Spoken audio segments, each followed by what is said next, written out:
Hello, I'm Glenn Tobey. I'm a Spring Forest Shikang master and a psychotherapist. The topic of this 5-minute talk is on the theme of the art of coming home, with a little focus right now really on gentle guides. Over the last, number of thousands of years, by a little bit of time, when I've gone to stores, looking for something, so I've often gone to like these big box stores, Menards, or whatever you might have in your neighborhood. There's like 30,000 things in those stores, so I can go in there or more or whatever, so I can go in there and I can go up to any clerk and say, I'm looking for, could you help me, point me out or, push me over in the right direction?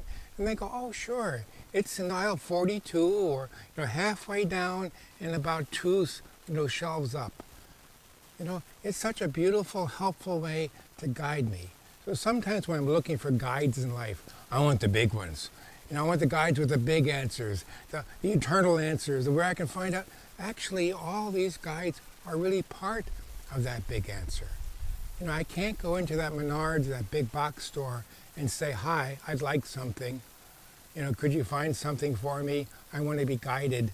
All the clerks and all the caring, guides in those stores would kind of scratch their heads and say, yeah, we'd like to help you, but could you be a little more clear? Are you looking for something for this? Do you have a project you're doing? So they could start asking questions. What is it that you're looking for? We would like to be of help. We would like to guide you. We would like to find what you're looking for. Not on the big answer, not on the everything. It could be just like a screw. It could be just this little thing. Oh, you're right, that's exactly what I'm looking for. So I've been guided in a gentle way. A helpful guide has found really what I'm looking for. Everything else in my life has led up to, this moment when I can find the right, thing, a bag of cement or a little piece of this or a screw, and these helpful guides in their everyday scale, everyday life have guided me. The same is true like in a grocery store. Ever go to a grocery store and wondering where do they have this, this kind of thing? You don't know where it is. So you ask a clerk, I'm looking for, could you help guide me? Could you point out where I may find this? Do you have this? And so friendly and helpful. None of them say, get out of here, punk. Oh, let me help you. What are you looking for? What are you working on a recipe? Yeah. Well, if you're working on a recipe, I know you're looking for this kind of tomato, but have you ever tried this kind of tomato? It has a different, so they're not trying to talk you out of something, but they're listening to you. Say, how can I maybe make your recipe, your life a little bit better? Can it guide you into thinking, how about this, tomato instead of this tomato? Such helpful guides. So it's not, again, like you're looking for the big answer guides, the eternal guides that lead you everywhere. In fact, all these day in, day out guides, whether it's a box store, whether it's a grocery store, or whether it's a clothing store, anywhere you go, when you encounter what? These helpful guides. These helpful guides. And your response to helpful guides is to say what? Thank you. Thank you.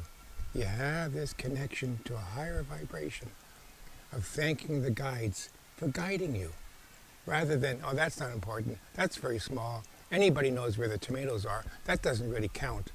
Everything counts. All the helpful guides matter. They count in your life. And you count in response to them with a what? Thank you. Every thankful you give in your life to the guides is really important. It changes who you are. The more you see your own actions, thanking the actions of someone else, it changes your life. It guides your life.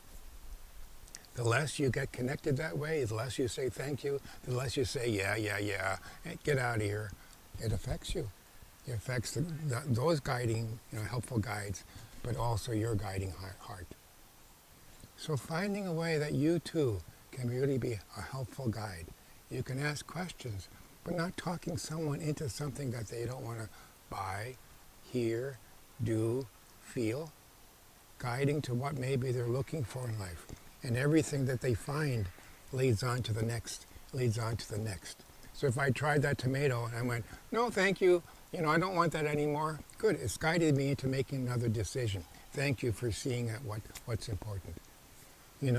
If you are looking for the teacher, if you're looking for the teacher, you need to be clear about what you're looking for. And when you find that clarity of the teacher will come. So all these helpful guides are really what? Bringing you home.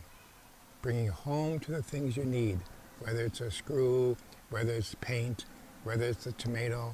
They have all a part of your life of bringing you home, rather than keeping you lost out there. I'm not going to help you. Too bad. Get out of here. Oh no. All these little everyday helpful guides are helping you to come home to what you think is important at the time. And when you look for the teacher because you think that there's something important for you to learn, the teacher will show up to be clear about what you're looking for. So I do really want you to come home. So finding a way to connect with these helpful guides every day, to give thanks to what's going on, to the guidance you are receiving, and to find that teacher in a clear way to help you guide yourself home. That is the art of coming home. Thank you for listening.